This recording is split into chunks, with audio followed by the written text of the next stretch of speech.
Hi, this is Wang Zhenyu, along with my co-host Ken Walcox, welcoming you to another episode of China 411. Today, we welcome our guest, Yabo Ling, who is a partner at Sidley Austin, to talk about the topic of cross-border legal dynamics. Welcome, Yabo. Thank you, Jenny. Great. So, love to hear a little bit about your background. So again, my name is Yabo Len, and I have been a partner at Sidley Austin here in Palo Alto.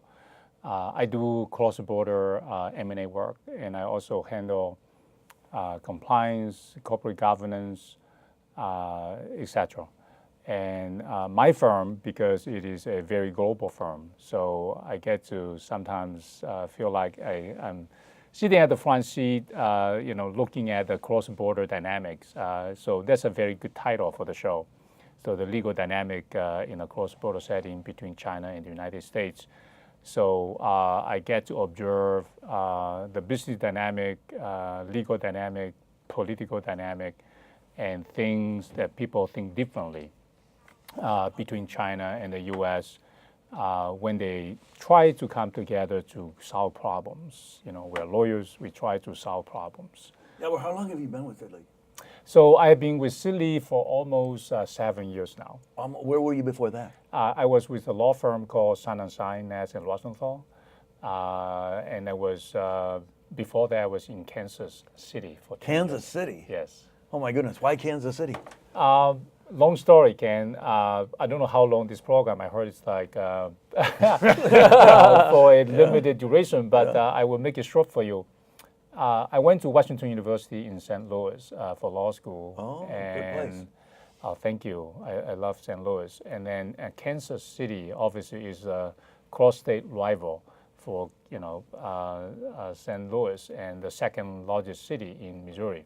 So I got an internship at a law firm called Blackwell Sanders, a great law firm. And I worked there for, I think, 8 years. Wow. So I raised my family there, and then I moved to Sun & Shine in Kansas City as well. And then Sun & Shine opened up a Silicon Valley office at the time, and a VC client, in fact, invited me to come to Silicon Valley office, but I did not know that the housing price would be almost like 10 times more expensive than Kansas City, and I obviously had to take the California bar exam again because there was no reciprocity. So you were a lawyer in China, or you studied to become a lawyer in China? Yes. So what's the process like of becoming a lawyer in China versus in the U.S.? Well, hold on, what university in China did you study law at? Again, another long story. Anything about me is pretty long. So 30 seconds. I went to Fudan University. Are you from Shanghai? Shanghai. Oh, okay. Yeah. Yeah. So Okay. I'm almost your Laoxiang. Yeah, I know that you lived in Shanghai for a while as And part so of you the- grew up in Shanghai, actually. No, I grew up in Hainan. In Hainan. Oh, yeah, that's which right. is Yeah, the southern, okay. A A little tropical island like Hawaii, almost. It's not a little island; it's a pretty big island. So it's bigger than Hawaii, obviously. So I went to Fudan from '85 to '89, and then I worked for 2 years at Bank of China. But what was it like studying to become a lawyer?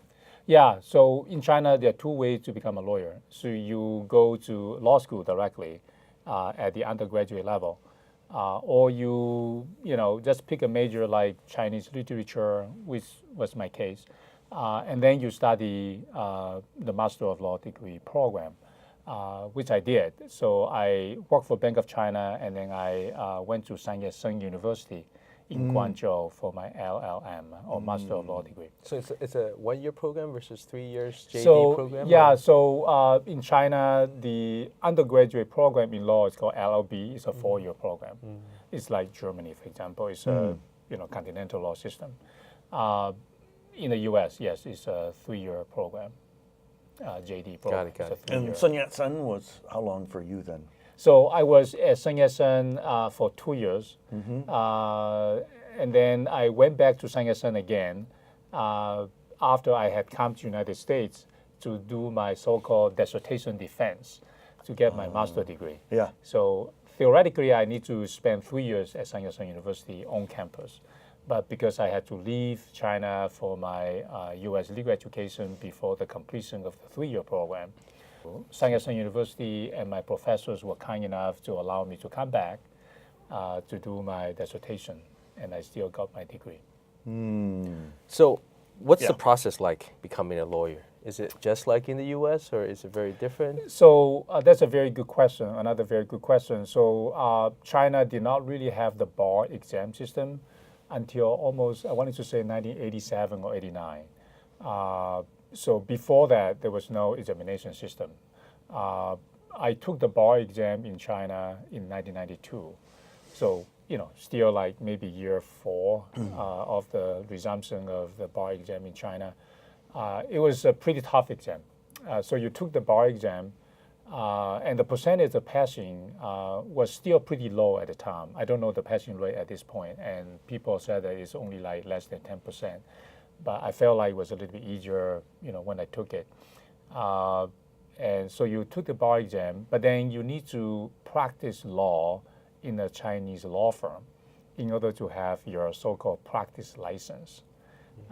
So because I only passed the bar exam, I registered my license within the Sanya University Law Clinic.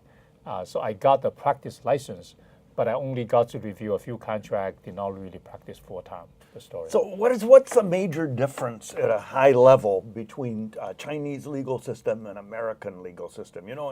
In America, when we talk about China, we say that we have rule of law and China doesn't.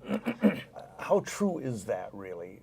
It's impossible for me to believe that China doesn't have rule of law, because otherwise how could they have lawyers in law schools? So give us a sense of the big differences. Thank you, Ken. So we all know that without law, without rule, the society cannot function, right? And that's why, frankly, during the Cultural Revolution in China, everything was so chaotic, right? There was no real court system. Everything was almost like decided by the so-called committee instead of the court. The court might be just a function of carrying out whatever the committee has already decided. And it was very chaotic. It was a very, I would say, it's a lost time in Chinese history from 1966 to 1976. So China did not really develop or resume the development of the legal system until the Cultural Revolution. I would say even a few years after the Cultural Revolution, things were still very, very, very slow. The real development probably did not really get started until maybe 1980. So it's still a very short history of developing a rule of law system in China. The Chinese leadership has been extremely clear in the last few decades that rule of law is fundamentally beneficial to China. And China must develop a very good rule of law system. And I think that's why businesses are functioning the way they are functioning today in China, that is more dynamic, more rule-based. Now, does China still have room to improve? Yes, China has tremendous room to improve. But from a historical perspective, China has made huge progress. Perceptions on the rule of law is very different in both countries. Can you give some specific examples? That sounds very interesting. Yeah, so from a U.S. perspective, right, if the president does something wrong, for example, a district court in the U.S. can make very independent judgment on what the U.S. president should be subject to.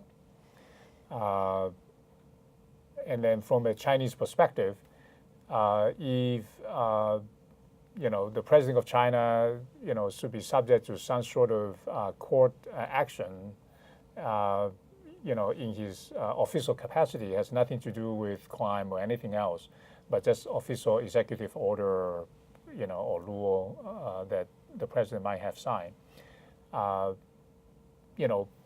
people have a different view in China, right? So people would be extremely reluctant, through the court system to challenge what the administrative arm, has been doing. China does have administrative law system, but I think people generally don't challenge openly their leader openly in court, for example. So It's you're, just a you're different- saying more the independence of the judiciary arm? Yeah. So in the U.S., yeah, exactly. I think you would say so. Now China has been trying to develop a very independent judicial system, but then it is limited by the confine of its political system. I'm not saying that this system is better or worse. I'm just saying that we need to bridge the gap, and we need to try to foster, and try to have some mutual understanding. For example, instead of trying to rush to judgment at any particular case. So would that be the biggest difference between the Chinese legal system and the American legal system, that our judiciary is more independent of the other branches of government? I would say, again, you have to put that in a different context, right? But there are many other things that can differentiate the two systems. In the U.S., you have the common law, tradition. Cases have binding effect, for similarly situated situations or cases, in the future. But in China, case law is not binding. It's completely by statute and by code. So I have a question, because there's another difference that I think I've observed, and I want to know if what you have to say about that. And that is, if you're so in Shanghai, I always had a driver because I didn't have a driver's license in China, and I didn't want to get one because the driving is different. So if you're sitting in the back seat and your driver is taking you across town, and there's an accident, bam, he hits somebody. In China, my experience is that the other driver stops, the two drivers get out, they get in an argument, then a policeman arrives, and the policeman can make a decision on the spot, almost like he was the judge as well as the policeman.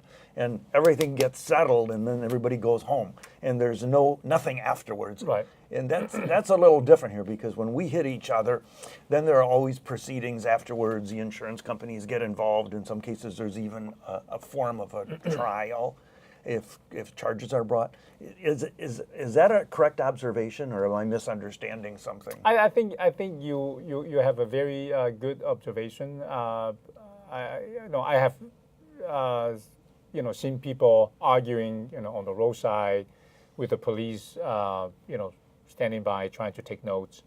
But frankly, I think that comes from sort of the cultural preference to settle things quickly. Yeah, I think the police acts more as a mediator versus a judge in that case. Right. That's been my experience. The other thing that I noticed is that often the parties involved would argue with the policeman, and You don't see that here. you don't see that here. We don't argue with policemen here.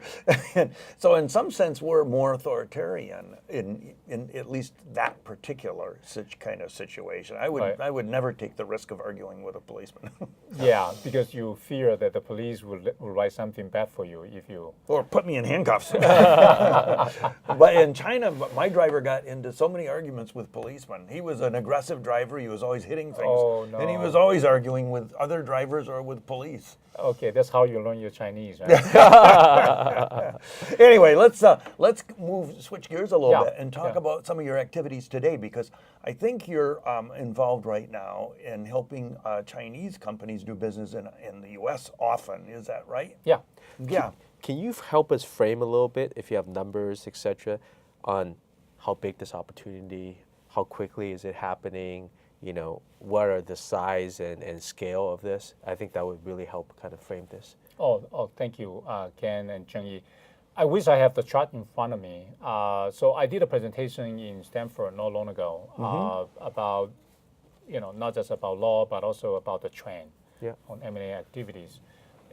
In 2016, the Chinese outbound investment in the United States double as compared to 2015. Obviously, jury's still out for 2017. You have a new administration, and people are feeling a little bit uncertain, right? Naturally, when you have a new, direction in terms of overall regulatory posture. But I don't have the exact dollar amount in my head right now, but the progress has been pretty amazing. So I think back in 2013, 2014, the outbound investment from the United States into China completely outnumber or outdid the number from China. But then in 2015, I believe, Switched. the number switched. So we're talking about what, in the hundreds of billions, I assume? Again, I have to go back to Got the statistics. I don't really remember. Yeah, it's in the hundreds of billions, probably not trillions. There have been some massive investments into the United States, in a few sectors, real estate, for example, renewable energy, resources, and sometimes technology. Now, technology deals are really challenging because of national security review by a body called CFIUS, Committee on Foreign Investment into the United States, a committee of, about a dozen agencies hosted or chaired by the Department of Treasury. They are responsible for reviewing the national security elements of a foreign investment into the United States. Yeah. And the filings before CFIUS by Chinese companies are increasing every year. Yeah. So what kind of deals are you involved in? And how does legal come into play? So I obviously cannot talk about sensitive transactions. Or just the kind of categories of. Yeah, so all I can say is, it varies. It can be, life science, it can be technology, it can be real estate. So you are involved in all three? Yeah. Life science, technology, real estate? Yeah, Okay. just some examples. Yeah. And sometimes it can be, corporate venture investments. Sometimes it can be, acquisition of traditional M&A. But you asked the question, how important is legal in the whole process? Legal is extremely important. Increasingly, and I take comfort in seeing that Chinese clients are getting more and more sophisticated. They're very global minded. They wanted to do things right, and they are very business minded. In my experience, politics or political motivations have not been any part of the equation from my Chinese clients' perspective. They just wanted to make money. Yeah, yeah. They just wanted to have the synergy from a technology or resources perspective. They wanted to have the brand in the United States. They view United States as a very key market in the global picture of product rollout or marketing. They feel like if they wanted to go global, and by the way, Chinese government has been encouraging these companies to go global. If they wanted to go global without missing the U.S., they are missing a huge piece of the puzzle. So they're very persistent, but they are very frustrated as well. Okay. And there's a huge misunderstanding, Cheng-Yi, between the United States and China. What do you mean by huge misunderstanding? So I think the political system in the United States tends to politicize a lot of purely commercial moves by the Chinese company. Now, I'm not saying that, they should not review the national security elements of, foreign investment into the United States. But I think investment from China gets an actual layer of scrutiny, if you will. Sure. It is tougher to overcome the suspicion. There's no burden of proof in the CFIUS review process, but de facto, burden of proof is higher, if you will, for Chinese companies. What do you think about that, Ken? Do you think that additional layer of approval is merited? Of scrutiny, yeah. Of scrutiny. For Chinese companies?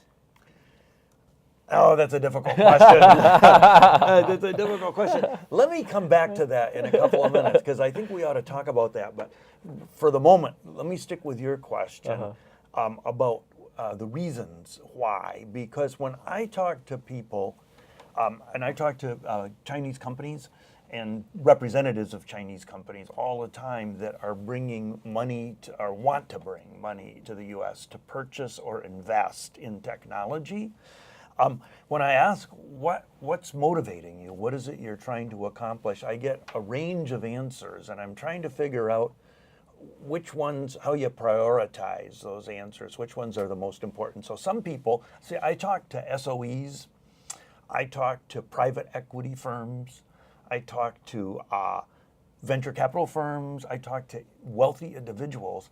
And when I say, why do you want to invest in the U.S., here are the answers. That some people say, especially the SOEs, say Beijing wants us to.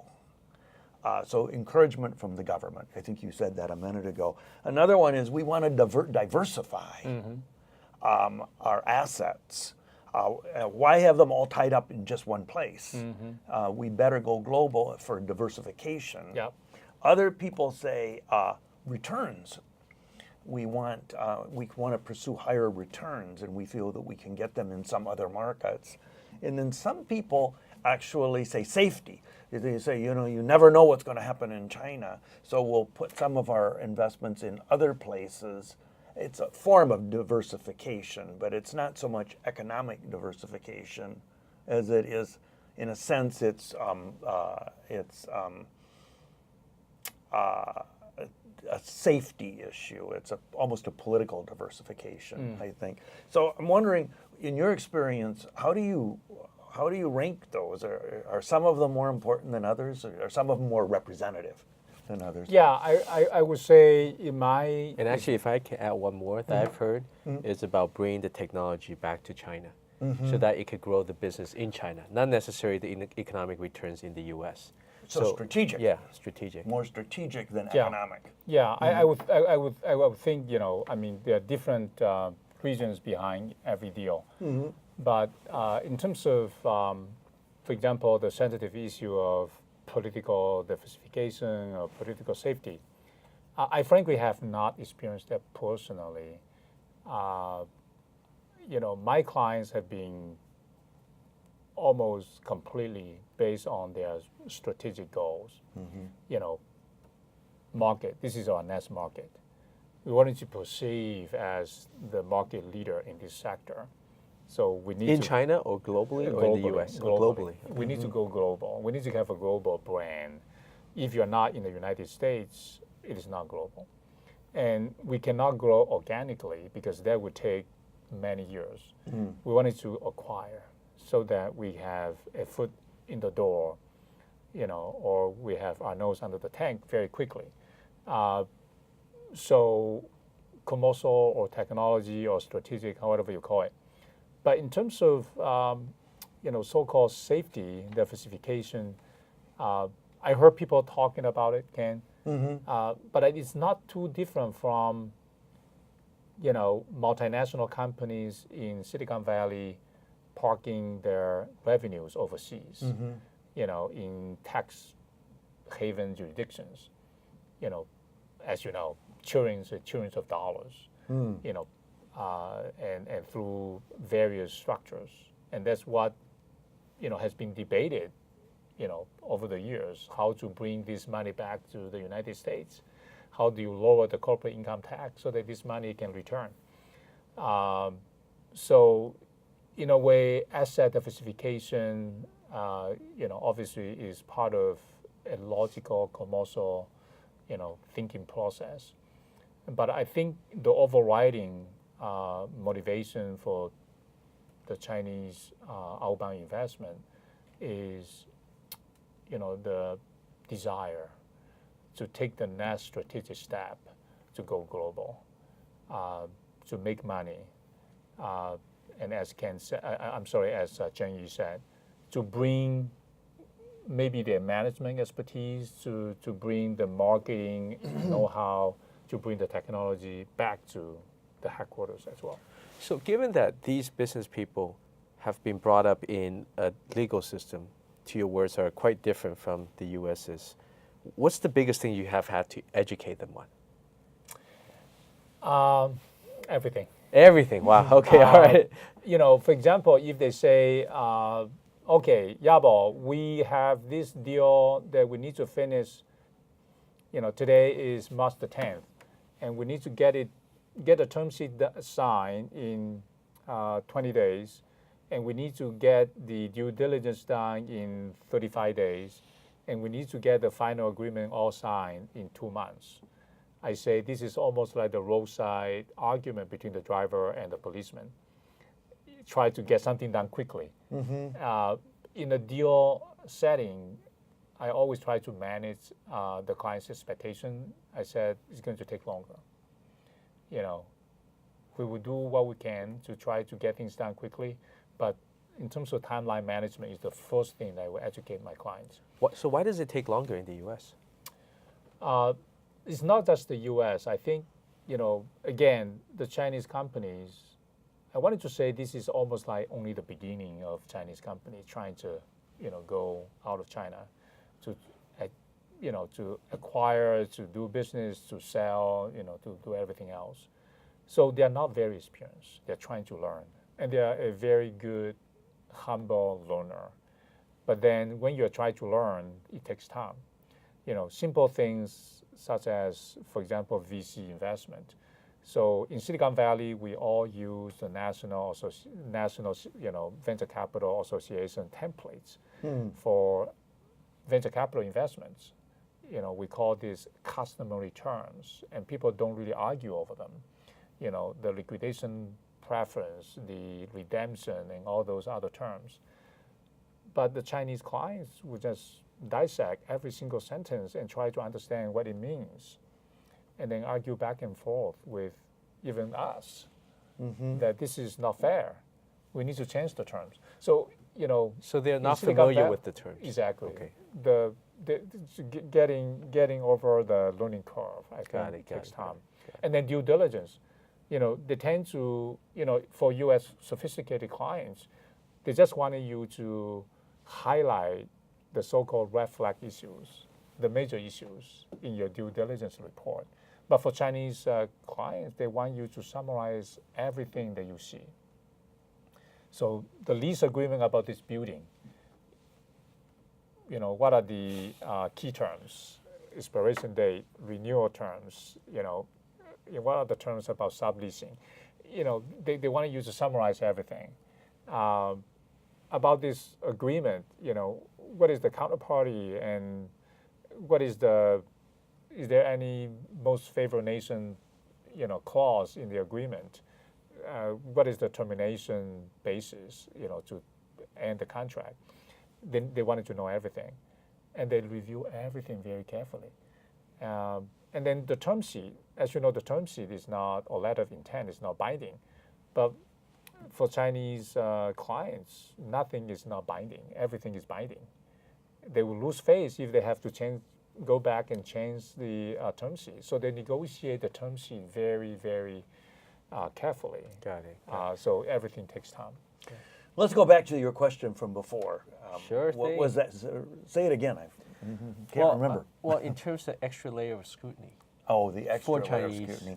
companies investing. So I have a theory about that, and I want to test it out with Yabor. I'll tell you why I think Chinese companies are subjected to an extra layer of scrutiny. And you tell me what your opinion is. I actually think there are 3 different reasons for that. One of them would be basically that at certain levels, China and America don't trust each other. And when you don't trust another person, you see things that may or may not be there. So if you and I don't trust each other, I'm going to interpret everything you do as being a potential threat. And you're going to interpret everything I do as being a potential threat. The problem with that is that it escalates, because the more I interpret you that way, the more I find evidence. So, Ken, I think you have a very good observation, and I agree with you for the most part. And I think the question of mistrust is there. And I think is one thing that I think the two systems will need to try to, again, bridge the gap. And through exchange, I think we can, bridge the gap. I mean, in the 80s, when you traveled to China, what you saw, right? Wow, a sea of bicycles, people with workers' uniforms, with Mao's, uniforms. But you see, what you see in Shanghai today is not too different from what you see in San Francisco, except that obviously, you don't have as many foreigners in Shanghai than see the Americans in San Francisco. So China is changing, but I think in terms of the political mutual distrust, it still lingers. And I think the two sides will need to find a way to, bring everything closer. Otherwise, the businesses will suffer. Yeah. So this is an amazing conversation, but in the interest of time, I have one more question for you, which is, how should American companies respond? All this money coming in, all these Chinese companies interested to doing deals, how should they think about the process? So a few things from a legal perspective. Yeah. Number one, I think it takes longer to conclude a transaction with a Chinese potential buyer or acquirer. Not only because of the regulatory issues, but also because of the business, again, understanding and the gap in terms of the deal experience. So from a regulatory perspective, you have the actual layer of national security view, right? And then you have to analyze whether or not the Committee on Foreign Investment in the U.S. Analysis would be applicable. And then, from a business perspective, there are a lot of, negotiations that you would actually perhaps not see in a purely domestic U.S. transaction. So you need to be prepared for a longer negotiation period. And then the deal uncertainty, secondly, is probably higher because of national security review. So you probably need to think about, a higher breakup fee, for the deal not to be concluded. Because if you sign the contract, made the announcement, there will be a lot of disruption if the deal does not get closed. And then thirdly, I wanted to say that you need to think about post-transaction integration a little bit more carefully and in more detail than basically a purely domestic U.S. transactions. So integration can be very challenging in a cultural setting where the Chinese buyer might not fully understand the culture in terms of employment, doing business, and management in the U.S. Sure, got it. Well, thank you so much, Yabo, for an amazing conversation. And thank you for tuning in to another episode of China 411. See you in the future. Oh, thank you.